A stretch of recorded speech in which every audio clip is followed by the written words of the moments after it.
പ്രശസ്ത ഗാനരചയിതാവ് മങ്കൊമ്പ് ഗോപാലകൃഷ്ണൻ അന്തരിച്ചു. കൊച്ചിയിലെ സ്വകാര്യ ആശുപത്രിയിലായിരുന്നു അന്ത്യം. വിവരങ്ങളുമായി സജീവ് സി വാര്യർ ചേരുകയാണ്. സജീവ്, ഒരുപാട് മലയാളികൾ നെഞ്ചേറ്റുന്ന ഒരുപാട് ഗാനങ്ങളുടെ സൃഷ്ടാവാണ്. ബാഹുബലി ചിത്രത്തിലൂടെ പുതുതലമുറയ്ക്കും ഏറെ പരിചിതനും ആണ് അദ്ദേഹം. എപ്പോഴാണ് അദ്ദേഹത്തിന്റെ അന്ത്യം സംഭവിച്ചത്? വിവരങ്ങൾ എന്തൊക്കെയാണ്?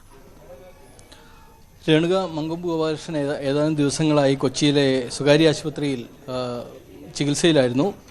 5 മണിയോടെയാണ് നിര്യാണം ഉണ്ടായത്.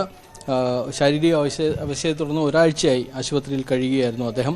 ഒട്ടേറെ ഗാനങ്ങൾ കൊണ്ട് മലയാളത്തെ സമ്പന്നമാക്കിയ, മലയാള ഗാനശാഖയെ സമ്പന്നമാക്കിയ ഒരു ഗാനരചയിതാവാണ് അദ്ദേഹം. ഏറ്റവും പ്രധാനപ്പെട്ട, ഏറ്റവും മഹാന്മാരായ ഒട്ടേറെ സംഗീത സംവിധായകരോടൊപ്പം പ്രവർത്തിച്ചു.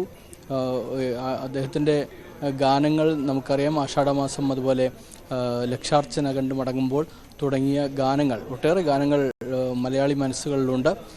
അതുപോലെ ഒട്ടേറെ സിനിമകളിലെ മൊഴിമാറ്റം അദ്ദേഹം നടത്തിയിട്ടുണ്ട്. ബാഹുബലി അടക്കമുള്ള ചിത്രങ്ങളിൽ അദ്ദേഹം പ്രവർത്തിച്ചു.